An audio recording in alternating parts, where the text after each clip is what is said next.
For ages, men have gone down to sea in ships. Hardy men who brave the pulls of small boats and tossing waves, to fish with sweeping net, to bring back from the sea, important part of our food supply.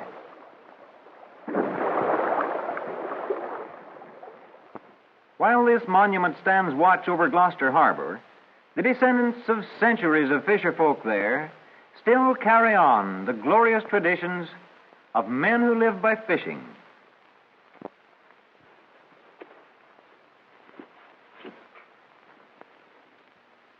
Here's your coffee, John. Looks like a fair day to get out to sea.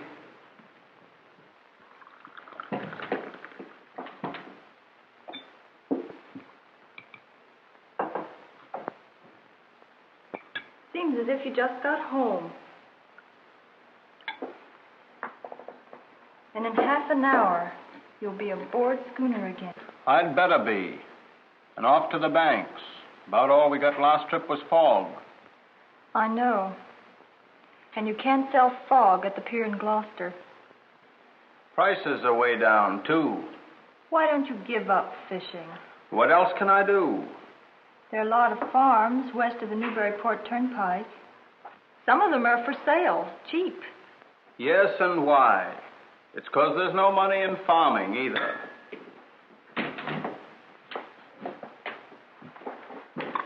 No, the sea's been good enough for us dailies for 6 generations.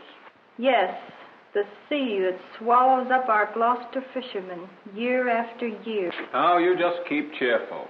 We'll hope for a big catch this trip and a better market.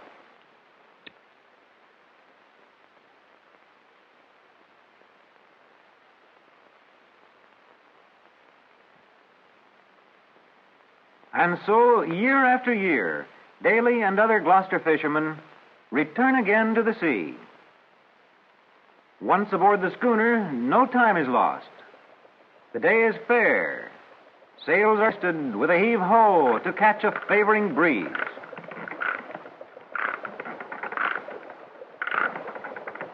Every bit of canvas possible is crowded on as the schooner makes out to sea. To ensure quick passage, schooner sail is supplemented nowadays by auxiliary diesel engine power.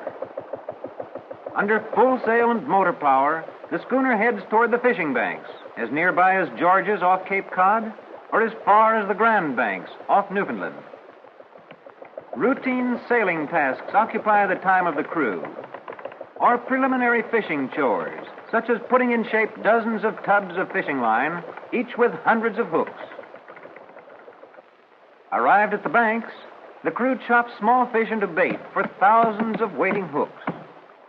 Hooks are quickly baited, and the lines of trawl cleverly wound into tubs. Without delay, dories, each with its crew of 2, are loaded with lines and buoys and lowered over the side of the schooner. Each crew rows skillfully away some distance from the ship, perfectly at home in their tiny craft. Now they select a spot and toss out a buoy to mark the end of the line, and an anchor to keep it from drifting. A throw-out stick keeps fingers clear of hooks.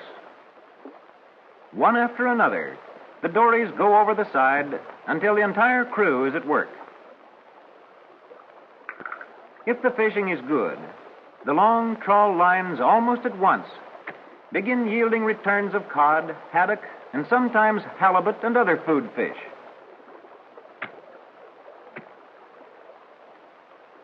As soon as a catch is secured, the dorymen make the trip back to the schooner without delay. They toss the fish up on deck, where skilled hands clean and ice them or salt them down. Then off again to their lines, day after day, until the hold is full. Nowadays, on the fishing banks, we find the steam trawler, a more modern type of fishing boat, and an even later development, the diesel-powered trawler, whose decks we shall visit for a time. Trawlers fish with large nets and reflect the modern trend toward machine operation, winches to control the nets, to lower or haul in. powerful engines to drag the nets along the sea floor. Below decks, the engineers carry out the captain's every order for control of fishing operations. Now at a signal, up comes one of the two great doors, which are fastened to the ends of the net to keep it open and near the bottom when dragging. Doors and net are hauled up by electrically driven winches. Wooden rollers attached to the bottom of the net keep it clear from a rocky, uneven ocean floor. The main part of the net is thrown back over as soon as the crew have looped a rope round the open end of the bag where the fish have collected. They haul this bag aboard. Then they loosen a ripcord at its bottom, and the catch cascades down on deck.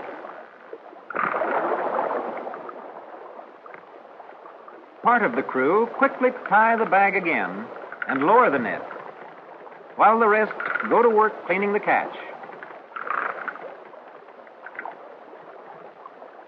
Here is a haddock, one of the more valuable food fish, and here a cod, best-known fish of the North Atlantic banks. Now the winches have let out 250 fathoms of cable, and the trawler drags the net again along the bottom. 4 knots an hour, while the cables strain mightily.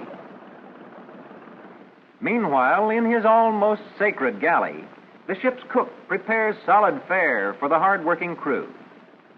A watch of 5 crew members clean thousands of pounds of fish in an hour. Clean them, and then fork them down into the hold of the trawler to be iced. Each kind is sorted here and iced in separate bins to save sorting at the market later. Here is a bin of large pollock. As the fish are cleaned, the oil man sorts out the valuable livers, cod liver oil. Mealtime comes first to the men about to go on duty. Those coming off work eat next, and then have 6 hours to rest or to sleep in their quarters in the forecastle before their next watch begins.